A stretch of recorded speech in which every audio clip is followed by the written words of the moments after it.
ಈಗ ಇಷ್ಟೆಲ್ಲ ಆದರೂ ಕೂಡ ಈಗಾಗಲೇ ಇದಕ್ಕೆ ಇಡೀ ಕರ್ನಾಟಕವೇ ಮರುಗ್ತಾ ಇದೆ ಈ ಘಟನೆ ಸಂಬಂಧ.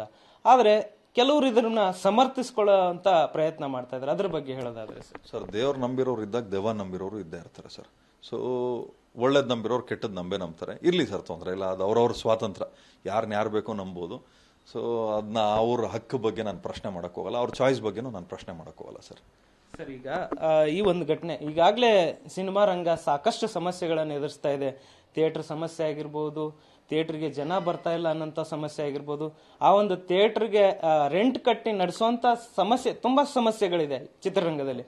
ಅಂತ ಸಂದರ್ಭದಲ್ಲಿ ಈ ಘಟನೆ ಸಿನಿಮಾ ರಂಗಕ್ಕೆ ಯಾವ ರೀತಿಯಾದಂತ ಪರಿಣಾಮ ಬೀಳುತ್ತೆ ಅಂತ ಸರ್? ಸರ್, ಸಿನಿಮಾ ರಂಗ ಏನು ಒಬ್ಬ ವ್ಯಕ್ತಿ ನಂಬ್ಕೊಂಡೇನಿಲ್ಲ. ಬಟ್ ನಿಮಗೆ ನೋಡಿ, ಬೇಸಿಗೆಗಾಲ, ಮಳೆಗಾಲ, ಚಳಿಗಾಲ ಅಂತ ಬರ್ತದೆ. ಒಂದೊಂದು ಸೀಸನ್ ಸರ್, ಒಳ್ಳೆ ಸೀಸನ್ ಬಂದೇ ಬರ್ತದೆ. ಅದೇನೋ ಹೇಳ್ತಾರಲ್ಲ, ವಸಂತ ಕಾಲ ಬಂದಾಗ ಮಾವು ಚಿಗರಲೇಬೇಕು ಅಂತೇಳಿ. ಹಂಗೆ ಯಾವುದೇ ಕಾರಣಕ್ಕೂ ಯಾರೋ ಒಬ್ಬ ವ್ಯಕ್ತಿಯಿಂದ ಇಂಡಸ್ಟ್ರಿಯನ್ನು ನಂಬ್ಕೊಂಡು ಕೂತಿಲ್ಲ. ಒಳ್ಳೆ ಕಲಾವಿದರು, ಒಳ್ಳೆ ನಿರ್ದೇಶಕರುಗಳು, ಒಳ್ಳೆ ನಿರ್ಮಾಪಕರುಗಳು ಖಂಡಿತ ಮುಂದಿನ ದಿವಸಗಳಲ್ಲಿ ಒಳ್ಳೆ ಸಿನಿಮಾಗಳು ಕೊಡ್ತಾರೆ. ನಮ್ಮ ಇಂಡಸ್ಟ್ರಿಗೆ ಇವಾಗೇನೋ ಒಂದು ಬ್ಯಾಡ್ ಟೈಮ್ ಇದೆ. ಇದರಿಂದ ಈ ಏನು ಕಳಂಕದಿಂದ, ಇದೊಂದು ಸಂದರ್ಭದಿಂದ ಖಂಡಿತವಾಗ್ಲೂ ಸಿನಿಮಾ ಇಂಡಸ್ಟ್ರಿ ಹೊರಗಡೆ ಬಂದು ಒಳ್ಳೆ ಸಿನಿಮಾಗಳನ್ನ ಜನಗಳ ಮುಂದೆ ನಾವು ತಂದೆ ತರ್ತೀವಿ ಸರ್.